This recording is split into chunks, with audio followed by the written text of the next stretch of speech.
What's going on, podcasters and YouTubers? This is Hav here, one of your hosts from the Real Fan Review. Today with me, we got our man in the chair, Al. How's it going, everybody? We got your bro, but my brother, B. What's up? Yeah, guys, ladies and gentlemen, today we are talking two simple topics there, but they're fantastic. We're going to talk about the Black Widow, non spoiler first, really quick, and then we'll go into the spoiler version of what we thought of the Black Widow there. And then we're going to get into Loki, episode 5, Journey into Mystery.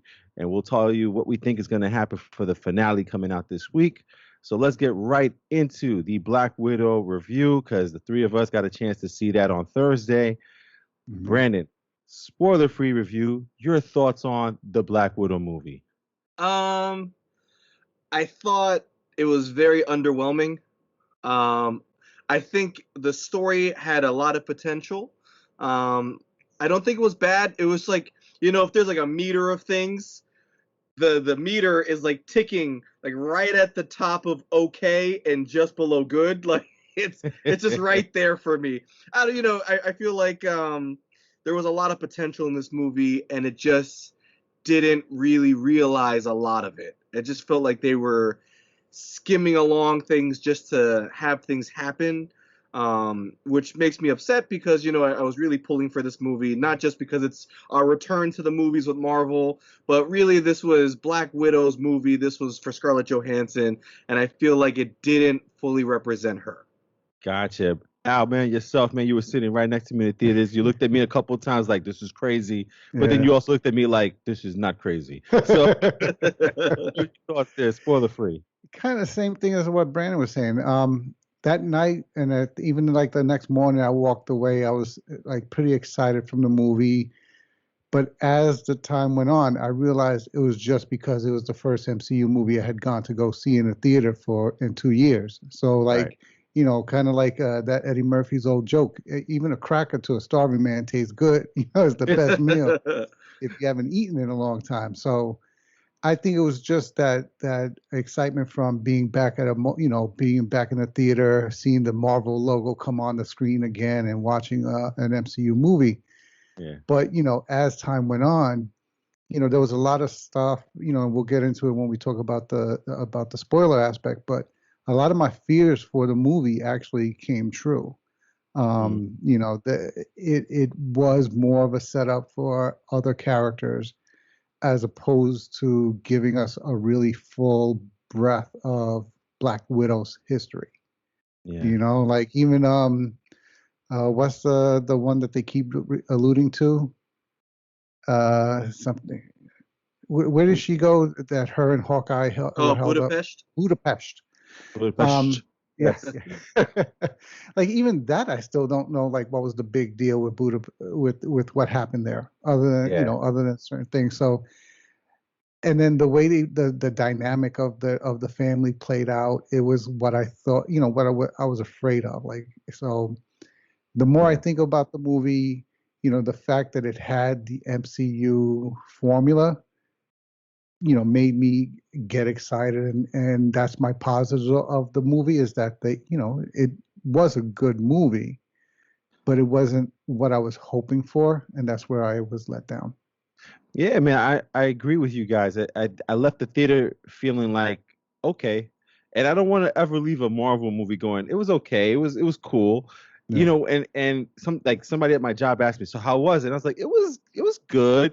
And that response right there tells you everything. Like, I had to I'm reaching for it was good. You know what I mean? So it's like, I don't know. I think there was a lot of stuff that they left out that they could have put into the movie, especially when they kept bringing it up the last 20 years. So we'll talk more about that on the spoiler version. But I think there was an underwhelmment with the villains. The story was cool, the family was cool, but just, I don't know, either the way that it was done and the villains, again, we're back to the old tropes from the first phase and the second phase of the villains.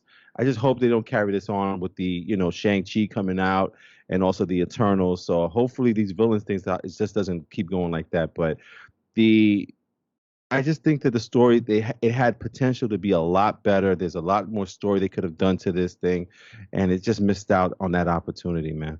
Yeah. But I do think it was good. I think in my rankings of Marvel movies, it's gonna be somewhere in the middle, lower tier middle, like middle, but going down towards the bottom of the Like MCU's. Thor: Dark World.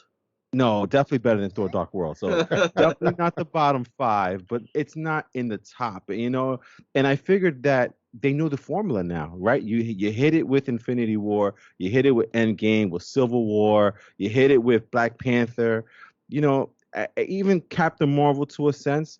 You know what I mean? Like I like Captain Marvel more than I like this movie, but at the same time, I thought they had the formula right of how to do these things now, and it just like it looked different. It didn't feel like the same old MCU thing, but it could have been a lot better, man. But I still say you should see it, especially Marvel fans out there, just to know the story, to see the next phase. I would never tell you to miss this out.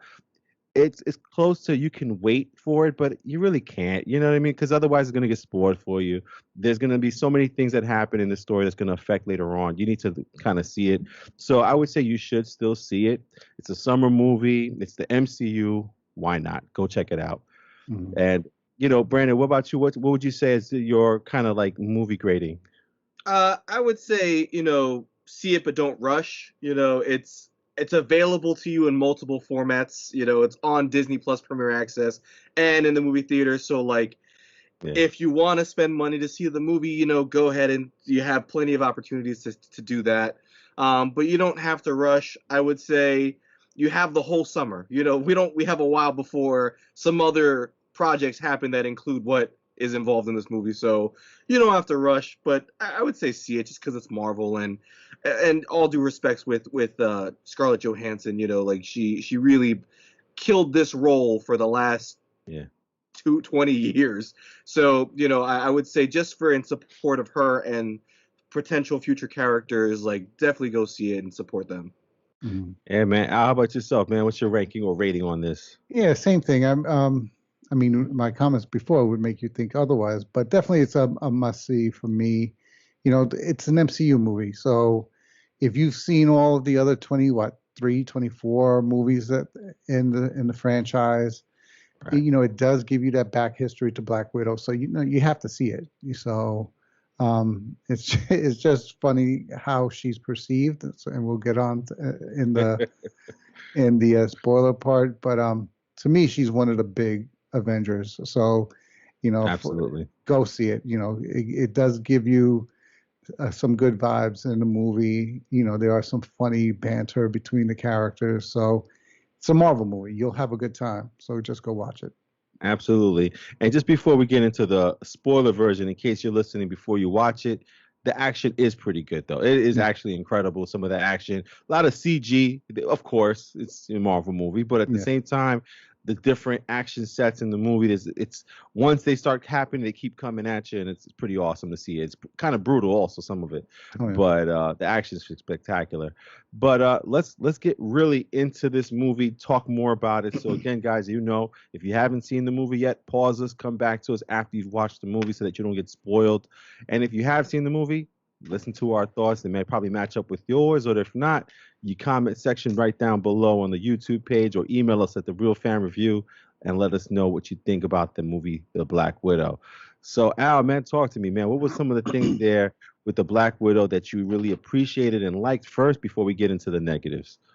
I appreciate that they gave us the backdrop of her family dynamic. I like that we got to see that as a person, she really did value family, and you get to see that in this movie.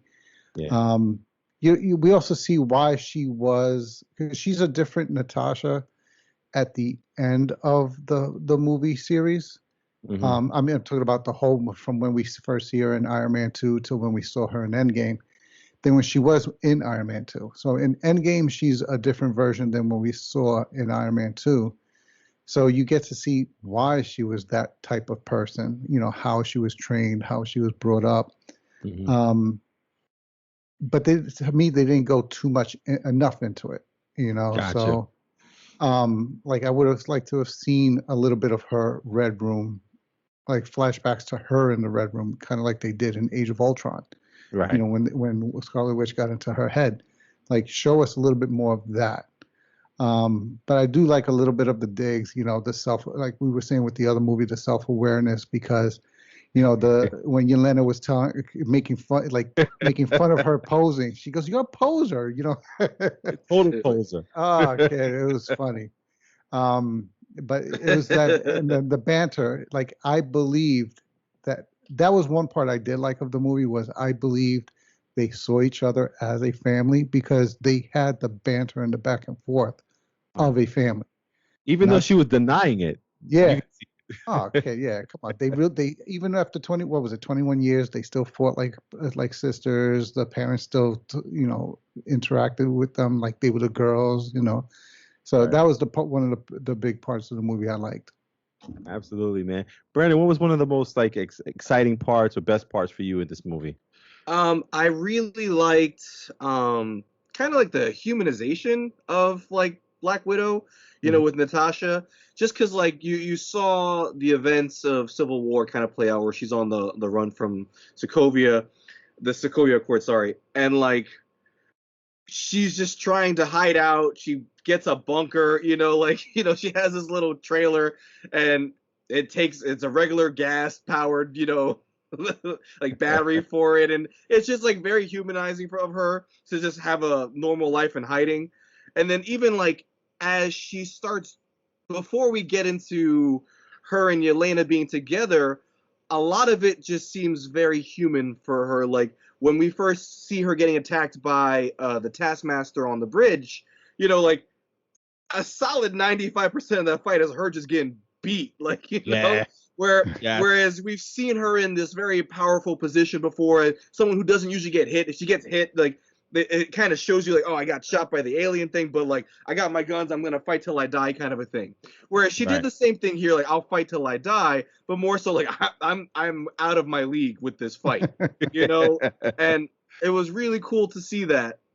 The thing that upset me though was when she started getting with the family, her abilities started becoming more super heroic. Like, you know, like I don't know if she needed to find herself to get her inner power, but like when she started fighting and doing things, like when she started fighting the 15 Black Widows, and she was kicking all their butts, but you know she couldn't fight the one Taskmaster.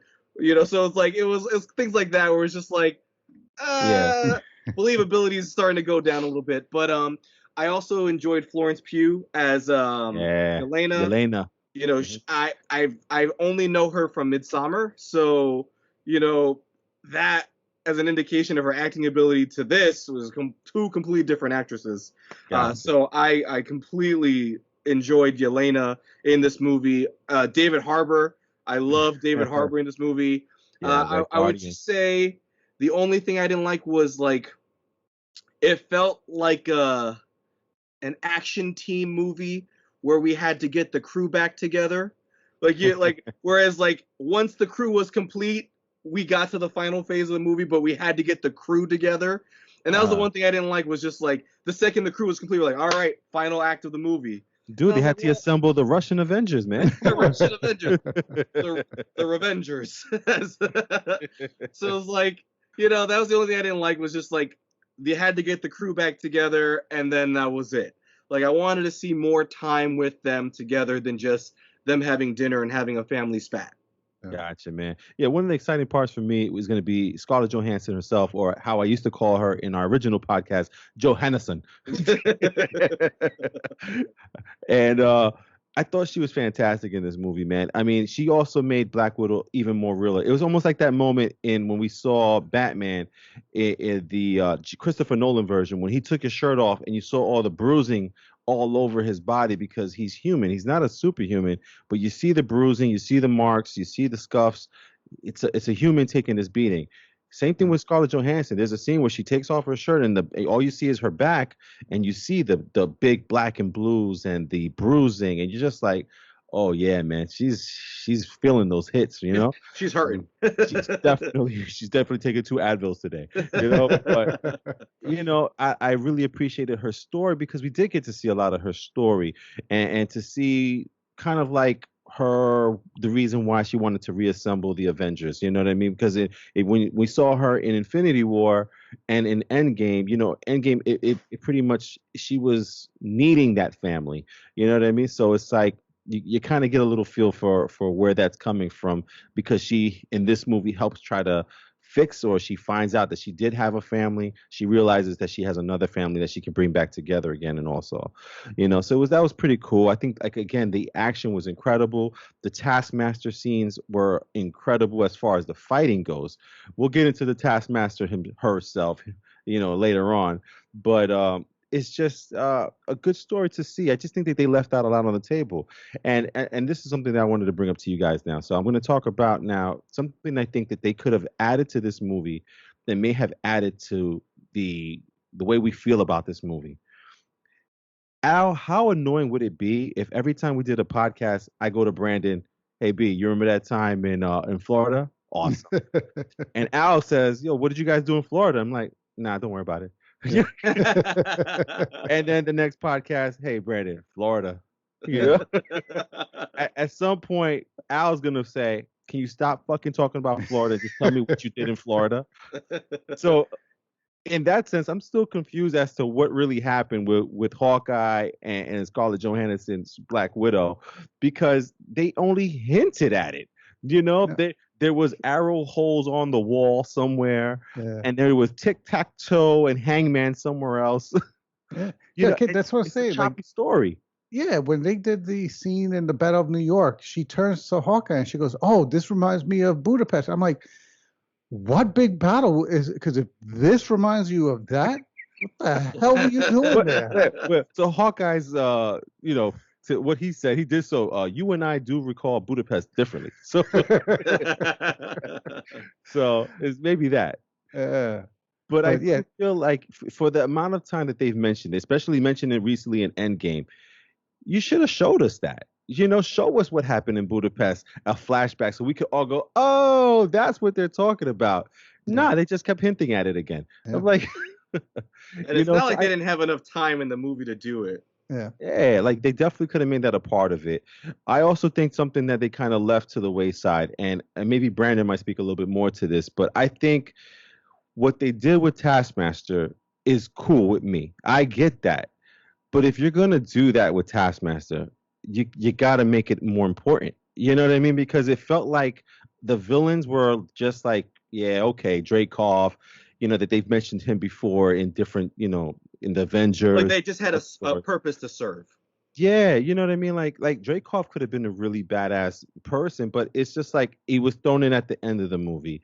And then the Taskmaster reveal wasn't a big reveal, because they didn't make it a big reveal. It was just like, oh, okay, that's who she is. Like, it would have been cooler if it was something else, or if they had made it more important, right? So, I mean, let's not tiptoe around it. Dreykov's daughter is Taskmaster, which is somehow, I don't know how they have the worst explosives in Shield.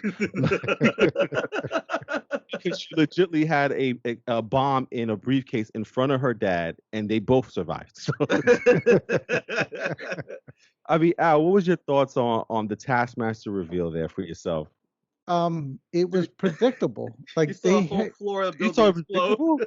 Yeah, well, in the sense of this movie, like as you started playing out the movie, because they kept referencing the daughter, and usually, like once you watch a couple of movies, if they keep referencing something, there's a reason why they keep referencing it.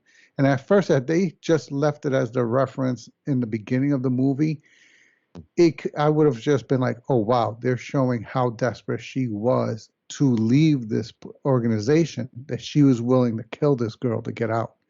But they kept referencing it, that the ledger on, the blood on her ledger and this and that. I'm like, all right, they keep stressing this daughter dying too much. Something's going to come up with the daughter.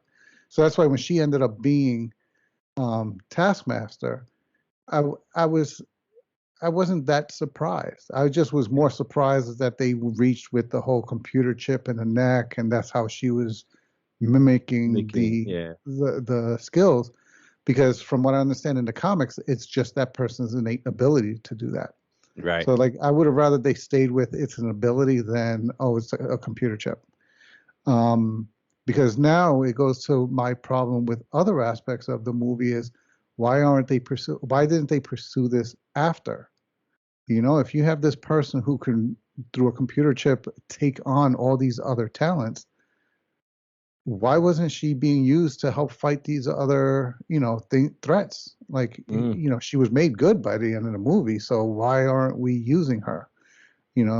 Same thing with Red Guardian. Where was Red Guardian with the rest of another another superhero to help? Yeah, another superhuman. So that was what my problem with the movie. There was so many things, and that was what my fear going into the movie was this was so much to set up other people, and in this case, Yelena, for after this movie, that they really just brought everybody into this movie, especially Black Widow, but more as set up for them as opposed to the story that they should have been telling.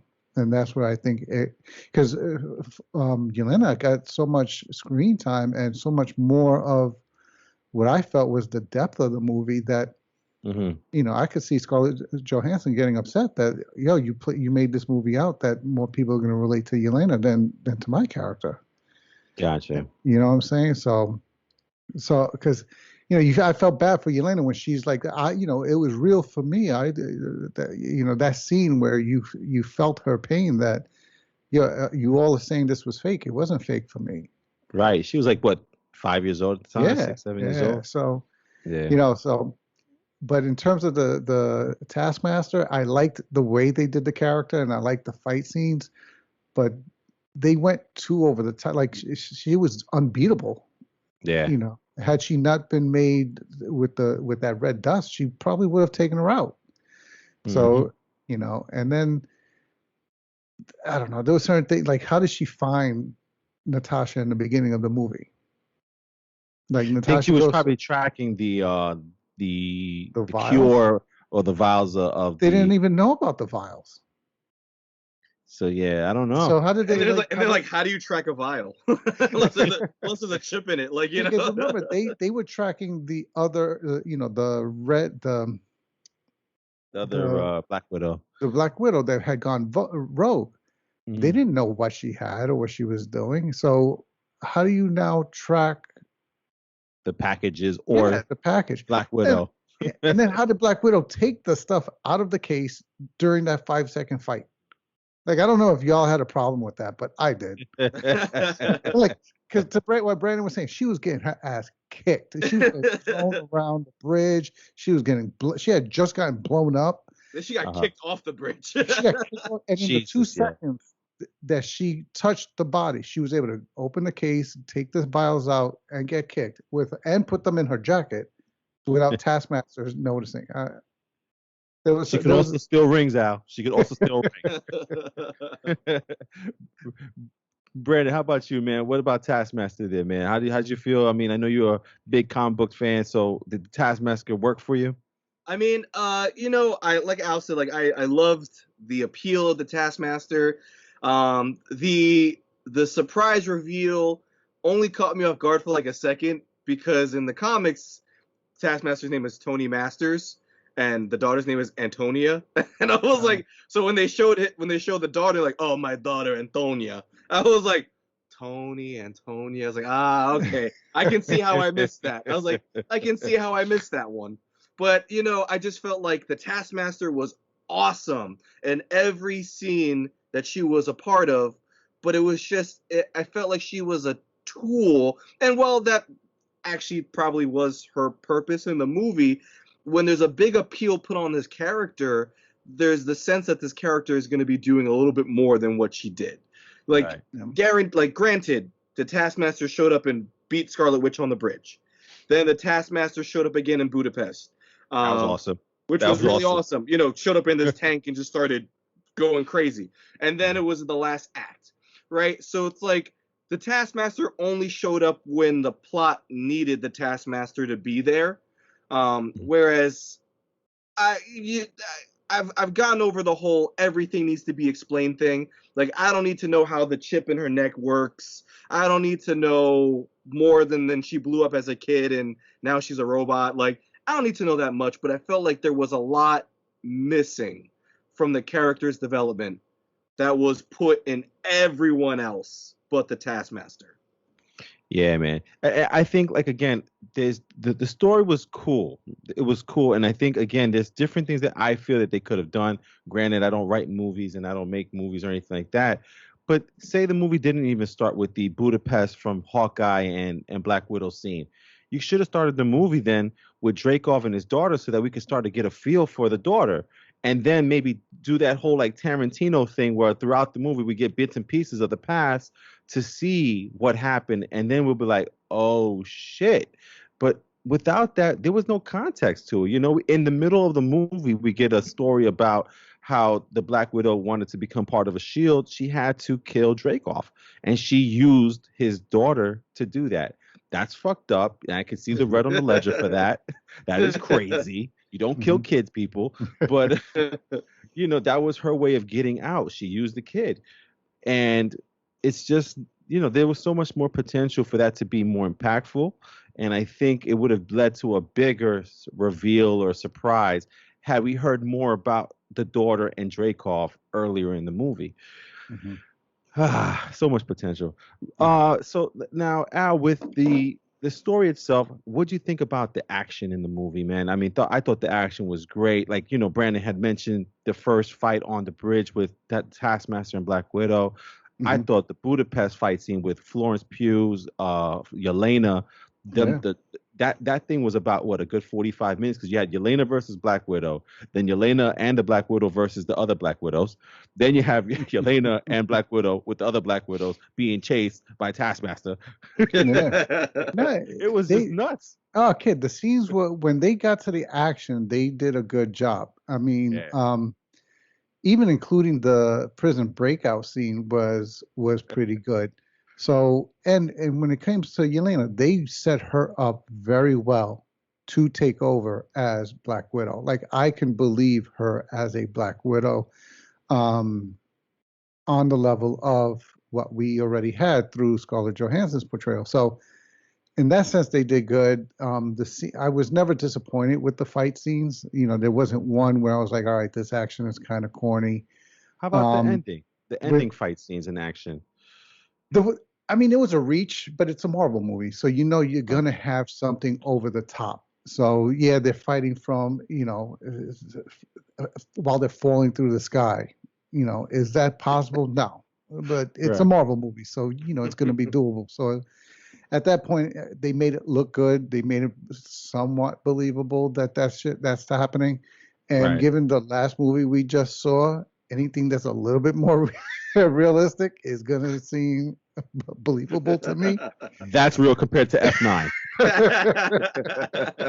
Yeah, I mean, somebody falling and fighting and everything and controlling all their, you know, descent and everything, I can believe it and fight it. So, but the scenes were good. The only one that really, like, almost took me out of the movie was Natasha against Dreykov.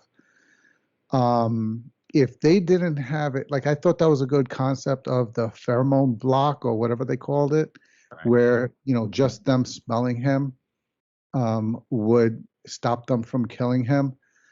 And to have her have to break her, I mean, she headbutted a table in order to break her nerve. Bam! Couldn't you just get a gun or do something from across the room? Like, just get far enough away so you don't smell them. Like, take one step back. Yeah, so I mean, but other than that, like, gotcha, bitch. But yeah, but the scenes were good. Like, when they got I just pinch your nose. I love it. But yeah, but the scenes, I mean, you take out the believability of certain aspects of the movie, the scenes themselves were so crazy that, you know, it reminded me that, okay, this is an MCU movie. This is a movie, you know, not a show. This is one of their movies and what they can do when they want to. Gotcha, man. Brandon, man, how about you, man? Action, as far as this movie goes, what'd you think?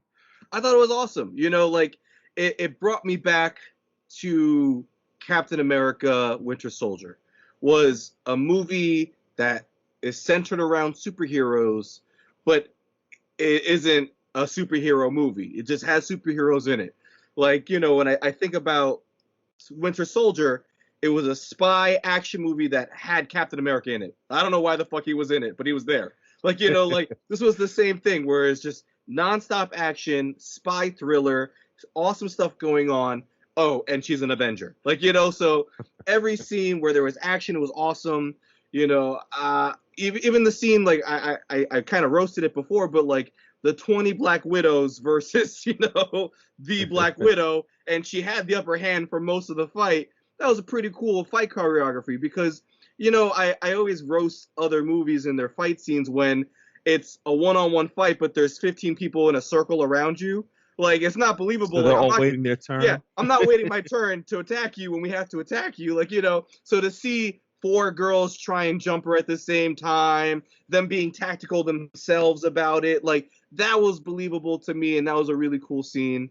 The ending fight with Taskmaster when they're on the ground, I enjoyed that because I understood the purpose of that fight was she wasn't in the fight to win the fight. She was in the fight to try and help, and I understood that, and it made the fight scene a little bit better for me, where I wasn't like, this is a fight scene to the death for both of them, So I actually really enjoyed the fight choreography and a lot of the fight scenes and the action scenes in general, especially the prison break.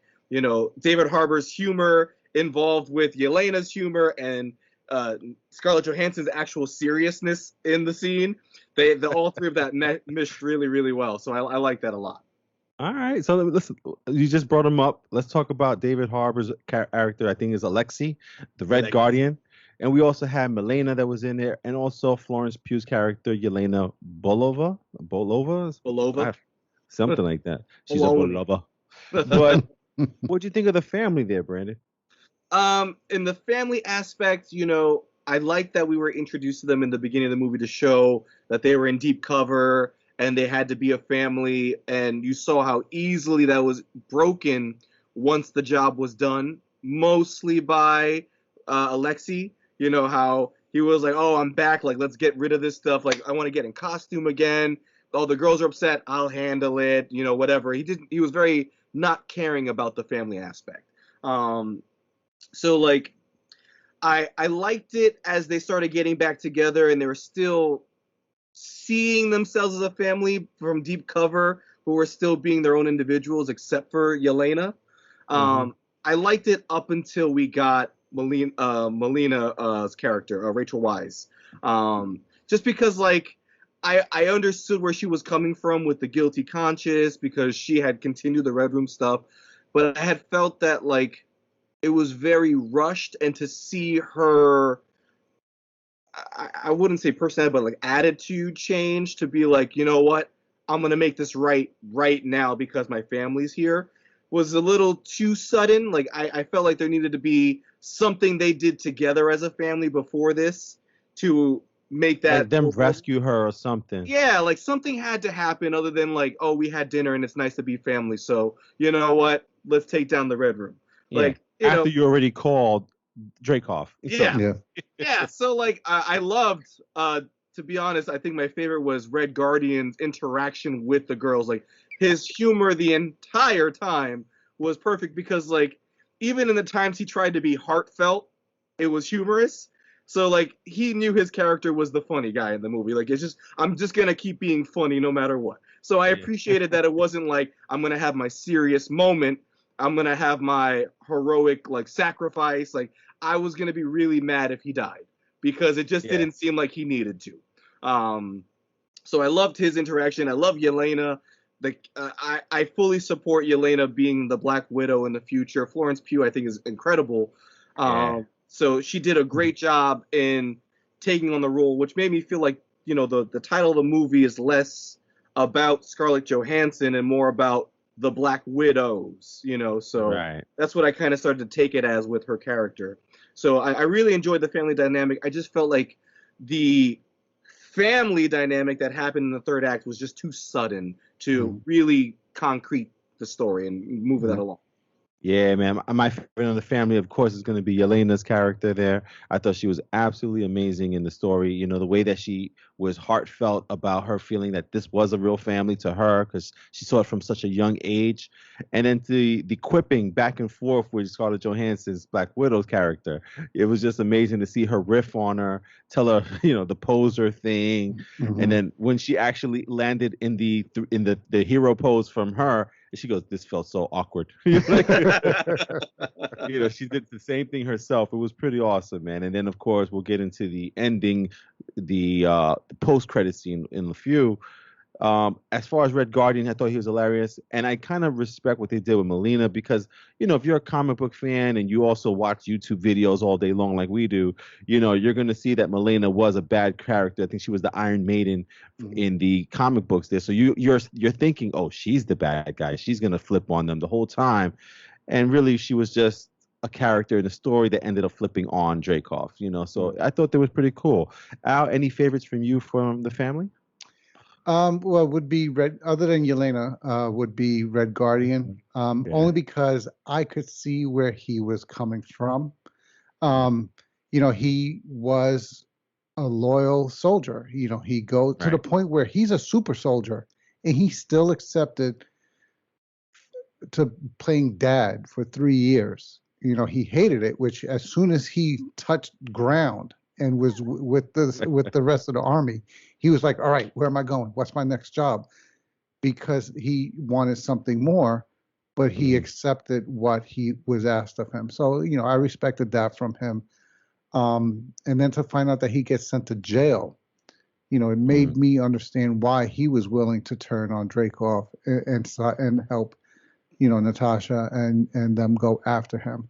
But just like B said, the one who I don't understand and I wish they had done something else to explain was Melina. Like, I don't understand. Like, you just spent the last 21 years after everything happened working with this guy, helping him brainwash people, helping develop the technology that he was using to do this to people. And over one casual dinner with people you hadn't seen in 21 years, you change your mind and decide, okay, yeah, we got to kill him and take him down. That was weak for me. But Red Guardian. I wish they had brought him into the rest of the movies, but with the way the films were released, I understand why they didn't. But yeah. All right. And then one of the ending pieces there in the finale of the story was the revelation that the Red Room is in the sky. Al, you're I can count on you to destroy this. What was your thoughts finding that the Red Room couldn't be found because it was in the sky where planes can't hit it apparently? Okay, that was one of the worst things in the world. Like, that shit was huge. How did it not show up on any satellite? Like, no one's ever flown by it. Nobody looked up at the sky. How is it up there? Hey, was that cloud permanently around it? Like, I don't understand. Like, how did nobody see it just looking up? So that was like one of the worst things I'd ever seen as a reveal in a movie. And I was so disappointed. There was so many things they probably could have done better.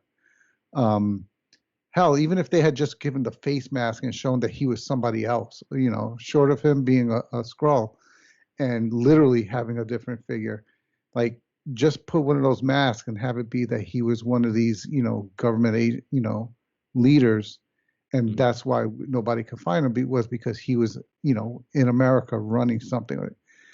Don't have it be some shit, some stupid base in the. Come on, it was so horrible, and then it comes falling to the ground. Brandon, how about you, man? The Red Room being up in the sky is a big fortress up there.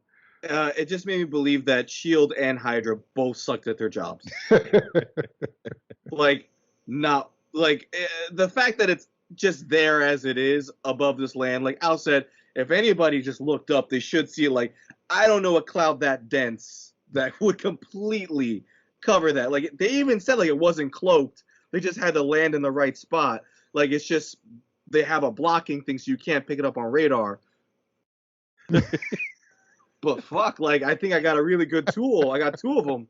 You know, one's not working so well, but I think I can still see it. Like, you know, for Shield to have dozens and fleets of helicarriers, even when Hydra was, you know, infiltrating Shield, and they weren't working with Hydra because they had said that they took it down. They took the North base, which I think where the Winter Soldier was at one point. They had destroyed it, and stuff like that. But like, you know, like nobody from the Supreme Intelligence who fly around in ships just as big never noticed on your way to Sokovia.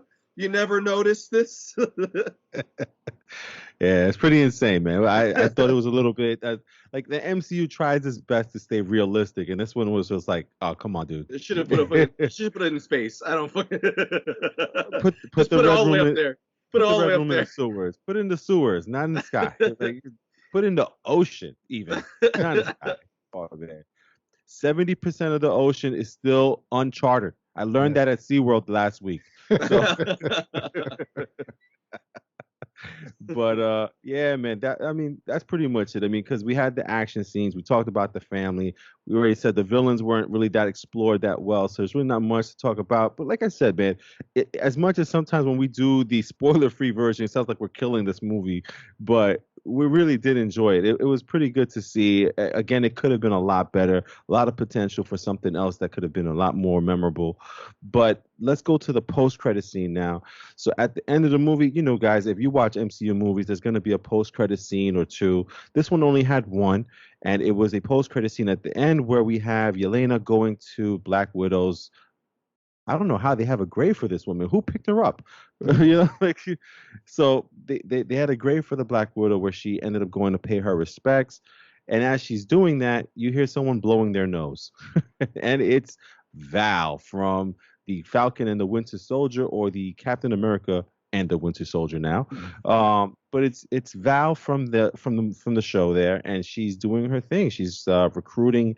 I don't even. You know what? I take it back. I don't think she was recruiting. She was already working because she asked for a raise.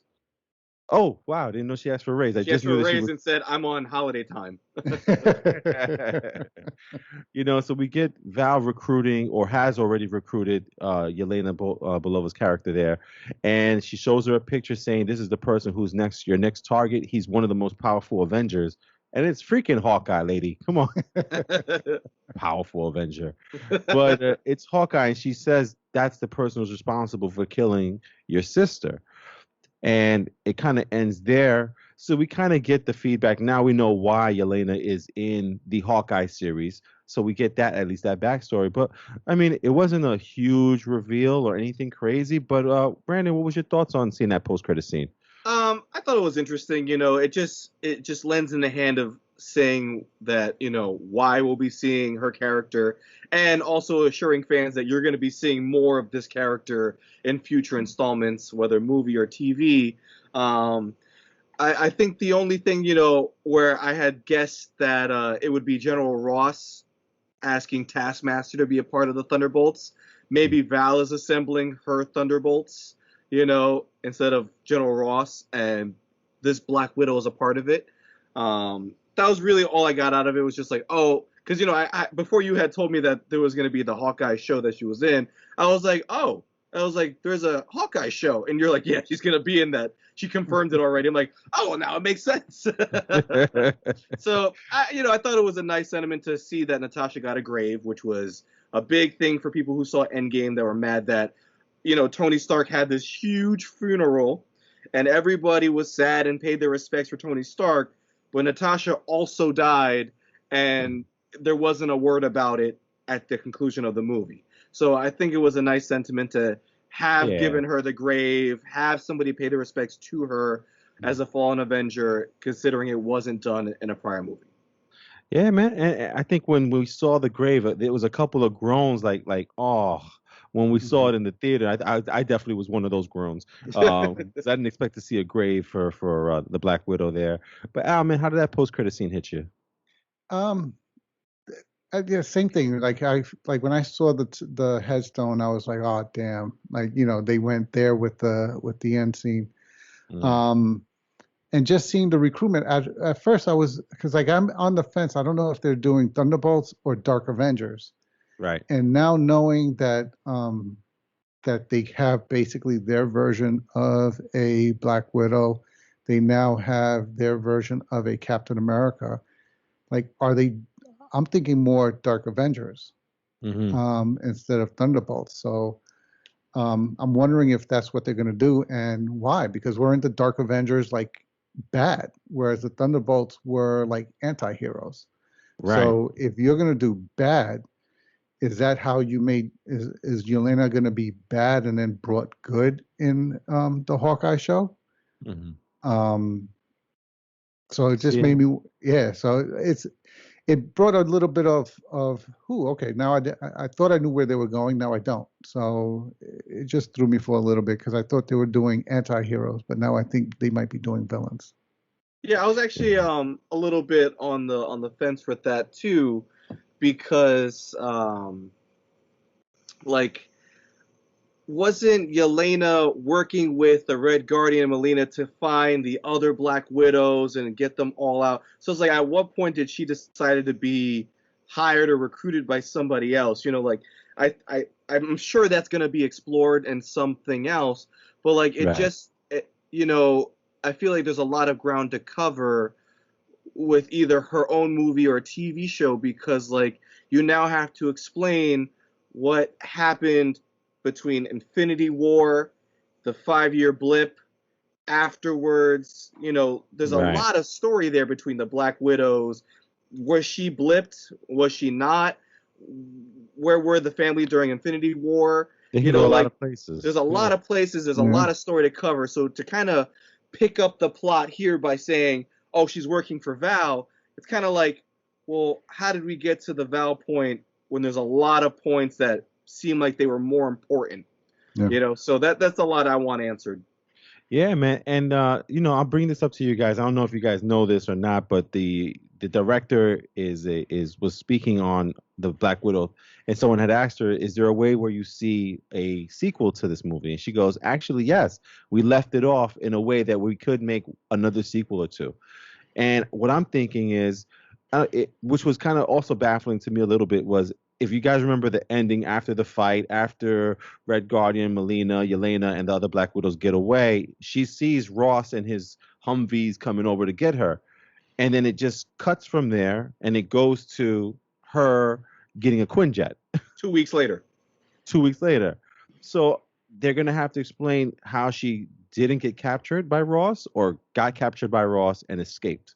You know what I mean? Because there's 2 weeks there where we don't know what happened. We didn't see her get captured, but we know she was about to get captured. So there's a story, I guess, that you could put in that 2 week timeline that they could make a Black Widow 2 if they wanted to. And I know that Kevin Feige keeps saying, you know, there's another story we can tell if we need to or have to or want to. So it's like, you know, it's up in the air now. So what I'm going to ask you guys, Al, you go first, is that are you okay or wanting to see a Black Widow Part 2? Oh, I would love to see a Black Widow too. But my fear is, would it be a prequel? Because, okay, it's 2 weeks after, but she's in the Quinjet talking about, let me go get my other family. So I'm assuming this is, unless your sequel is going to bring Chris Evans back, or it's all about her just looking for Chris Evans. Like the sequel would have to be her finding Chris Evans, Captain America, getting him, and then helping him free the other guys from the raft, because that's ultimately what had to have happened in order to lead up to the next scene in Infinity War. Well, that, or they were also that 2 week timeline where she gets away from Ross. Also, I think that's what they're trying to imply. You know what I mean? Yeah, it'd have to be a very busy 2 weeks to justify a movie. I mean, this movie seemed like it only took 4 days, maybe 3. Yeah. You know, so if they got 2 weeks, then that's like 3 more missions she can do. But crazy, then it would add so much more that doesn't come up in Infinity War. Right. You know, it's going to add to, oh, okay, all this happened. Where was this for Infinity War and for Endgame? Like, again, I'm still stuck with, where was Red Guardian? where was he in Infinity War? Like you left him off alive and looking to. And maybe Black Widow too. He could die saving his family. There you go, Al. That would have to be it, kid. That would have to be it because you left him off wanting to still achieve something and wanting to be a hero. So where was he? And he wanted to work with Captain America. Shit, he made up stories in prison talking about going out against Captain America. So it still leaves that hole there. So if they do a sequel, I would kind of like what we were saying about this movie. I would love for that sequel to then answer those questions. Gotcha. How about yourself, Brandon? You're open for Black Widow too, like I am? I am too. I just feel like this is going to be Yelena's story going forward if they do another Black Widow. I think this was kind of like our passing of the torch movie with Scarlett Johansson. I'm hoping that the next movie would have some kind of scene with her in it. I don't think they're bringing her back, sadly, but I don't think this is going to be the 2-week story. I think that was just a plot hole that's not going to be answered. Gotcha. But I think the next movie is going to be Yelena's story, which I'm open to seeing. I'm interested to see what they do with it because I feel like there's not a lot of Black Widow story left to tell now that there's no Dreykov, no Red Room. Like, you would have to say then that Dreykov's alive or somebody's trying to bring back the Red Room. And, like, I don't know if that story is, already done before it's told. Right. Absolutely, man. And listen, you guys heard us talk about it, man. Even though we said some negative things about it, don't take it, the wrong way. We did like the movie. We thought it was good. It could have been better, but it was a good movie, and you guys should check it out, especially if you're MCU fans or Marvel fans. Definitely something you should see. But just keep expectations level, and you'll have a great time at that movie, man. Yeah. All right. So now let's talk about the last subject matter because we will be receiving the finale this Wednesday. So let's talk about Loki episode 5, Journey into Mystery, which is a play on the first appearance of Thor and Loki in the comics. That was the name of the comic book that they were in. And in this one, we pretty much got a bunch of Easter eggs, a bunch of Lokis. And a couple of crazy themes that just was like, wow, this is nuts. We also got a lot of teasing of Kang. Yeah. So much teasing. It's not fair. Yeah. But listen, guys, we're going to go into spoilers again. So if you haven't seen episode 5, you know what to do. We're going to talk about it now. So Al, tell me, man, what was your thoughts on Loki's episode 5 there? Did you actually like the episode, or was it was okay, or what did you think of the episode? No, it was a funny episode to watch. It was a busy episode to watch. Like you said, there were so many things in the background. I mean, you had, what do they call him? Throg? Throg, yeah. Like at first I didn't even know what that was. And I was watching the episode with my stepson and he goes, was that something jumping around? So we had to rewind it to actually see it because at first I didn't catch that. Yeah. But I mean, because I was so busy looking at Mjolnir being buried in the ground, I didn't even realize that. And then meow meow. Yeah. Oh man. But this episode, you have to watch a couple times because there is so much in it. But it was funny watching so many different versions of Loki go after each other.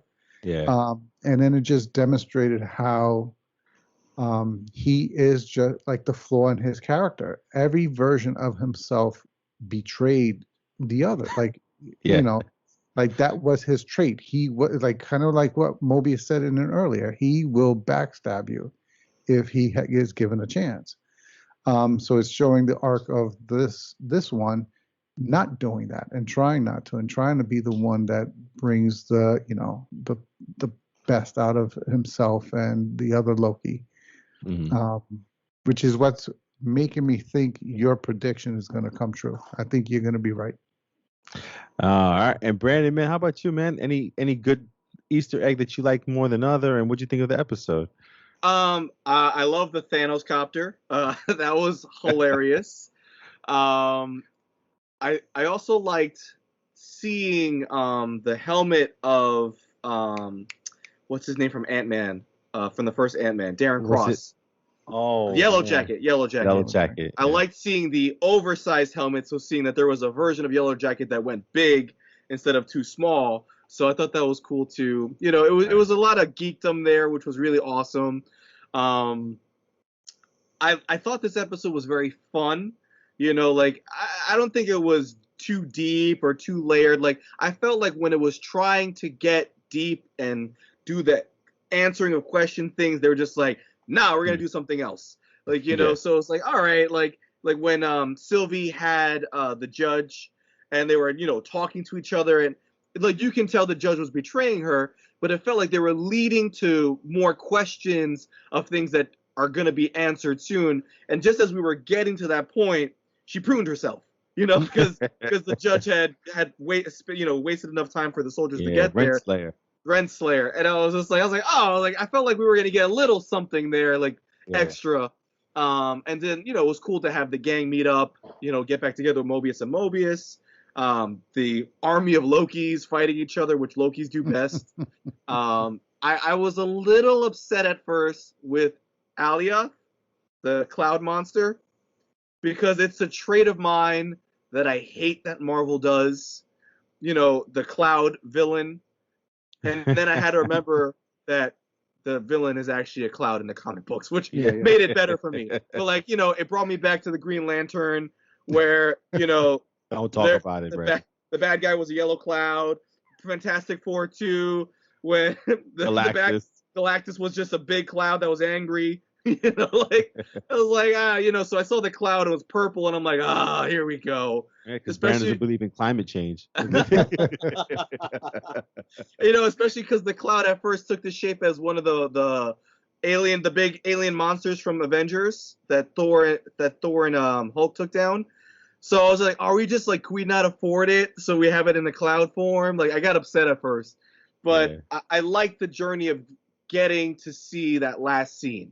So it was a fun episode. It's just a lot of Kang teasing, and at this point, I'm just like, do it or shut up, like, because I don't want you to be right for the sake of this is the show where they always keep saying like, oh, like avert your expectations because, you know, as Marvel, you guys are overthinking where we're telling a straightforward story. This show is literally throwing the same clue at us over and over and over, and I swear to God, if it's a Loki in the freaking Chronopolis, I'm gonna be so pissed. Yeah. I mean, you had a building named Kang. You had the pyramid and the Sphinx. You had the Chronopolis. The building is called the Chronopolis. That's where he lives. You have the castle. You have the purple smoke. You have purple everywhere in the damn show. No, plus the monster himself. Blue, and green is always in every episode. Plus, the monster himself is tied to Kang. Yeah, exactly. Everything is Kang. So if the next episode, if a fucking Loki opens the door, I'm shutting it off. It's gonna be an old Loki. It's gonna be a blue Loki, and I'm gonna be pissed. But I think it's gonna be a young Loki. Like it's just gonna be like the main one right now. It's gonna be him. The same way the President Loki looked just like him. I think it's gonna be him. So pissed. Yeah. I mean, listen, I get you guys with this whole Kang thing, because if it wasn't for what I seen in the other two series that they had, I would think it's Kang also. I'd be like, yeah, dude, come on, man. You got Renslayer, who's his girlfriend in the comic books. You have a building named after the guy. It said Kang on it. Well, Qeng instead of K-N-G. Which is his alias. Yeah. You know, and again, you got a lot of the stuff from the comic books that they're showing that leads up to Kang. So you're not crazy if you think that it's gonna be Kang. You're not. When, like, every episode has the colors blue, green, and purple in some kind of hue somewhere. They're definitely doing it on purpose. Yeah. But those again, fuckers. It's just I just keep thinking to myself, what would the story be? This guy Loki, that one Loki that we all know, is trying to be the better version of himself. So what would be no better than the final fight being him fighting the ultimate worst version of himself, the one that actually conquers, the one that actually gets away with everything would be. And then maybe even this King Loki or whatever gives him the choice to rule something to really test if this Loki is changed for real. Because there were some heartfelt moments in this episode that made me think that this is a new Loki. I mean, Mobius tried to say goodbye, and he looked at him and gave him a hug, like a hard hug. It's just, I'm like, who is this guy? This is crazy. And then you get the scenes with Sylvie, and you can see that he really cares for Sylvie. I don't know if it's love. It's hinted at it's love, but it's just crazy to me, all the stuff that's going on with Loki. But I am very interested in seeing this finale on Wednesday. Again, guys, I'm going to tell you guys, it's going to be another version of Loki. I will be losing my mind if it is Kang, but I'm tempering my expectations, man. I really am, man. But I gotta say, man, my favorite thing in this show was the freaking alligator. Like how boastful was talking crazy, talking about I destroyed Iron Man and Captain America, and then I claimed all 6 Infinity Stones, and then the alligator goes, "Hur." It's just laughing.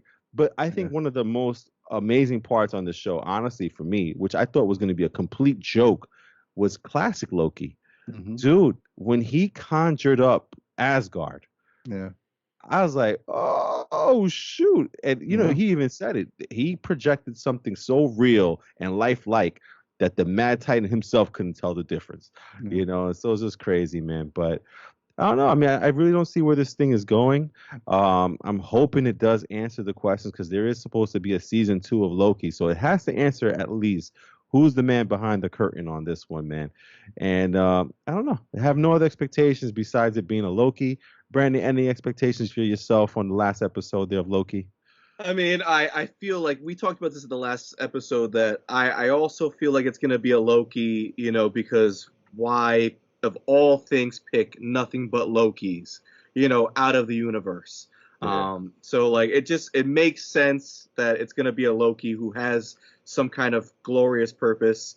It just everything in the world screams to me like it's got to be Kang, but I'm like, they're not going to do it because they're saving him, because Ant-Man's not for another like 3 years. So yeah. I was like, there's no way it's happening. I was like, but I can dream. Let's see if we converted Al. Al, any expectations for the last episode of Loki?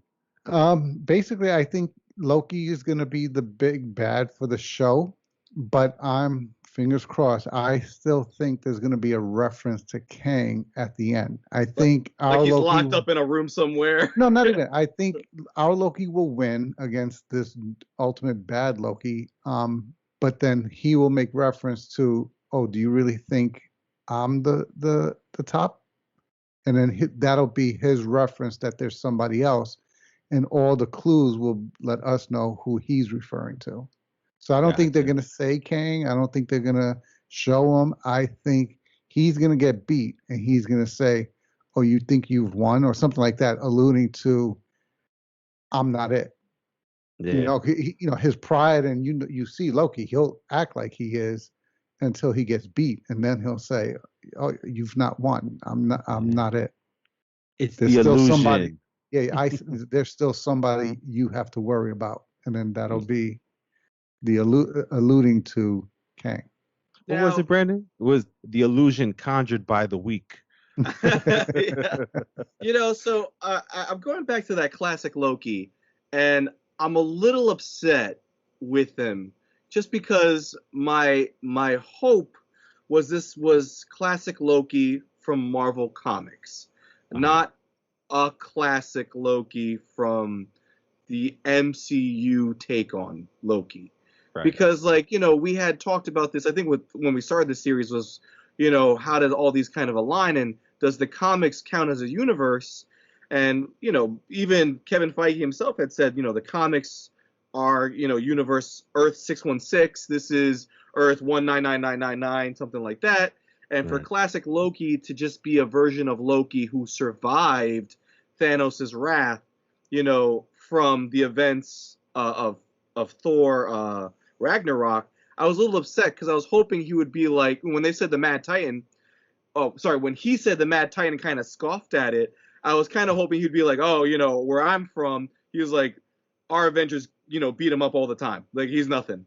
I was hoping for that, but then to see, like, here's your way of kind of hoping or thinking that Loki's still alive because this is how this Loki got away. Right. So I'm hoping, like, you know, I was a little let down by that line, and I'm hoping that they're not trying to say, like, guys, if you have your fingers crossed, Loki's gonna show up in the next Thor movie because this is what he could have done. So I'm hoping, because that would take away from his sacrifice. And as much as that is Loki's character, that didn't seem like that was Loki's character at that point because of his characterization throughout Ragnarok. Yeah, man. Definitely, man. And like I said, we will all be looking forward to that finale coming out this Wednesday. It'll definitely be one of our topics. And I'm hoping that the fellow of us, we can all catch that Tournament of Champions Escape Room Part 2 this week. We'll see if we can give you guys a review. If not, we'll get you ready for G.I. Joe next week. Oh, man. Coming out of Long Island, New York, you got myself, Hav. You got my brother B. Adios, everybody. You got my man in the chair, Al. Have a good night, everybody. And yourself, Hav, here saying thank you guys for listening. Please subscribe or add us to your playlist for your podcast. That way we come to you guys every week and you get to update it on what we talk about, which is the big blockbuster movies, the big blockbuster TV shows that deal with the movies. We'll always try to talk about all those things and any big news articles. You could reach us at thereelfanreview@gmail.com, REEL real. And guys, we'll catch you on the next episode. Until next time.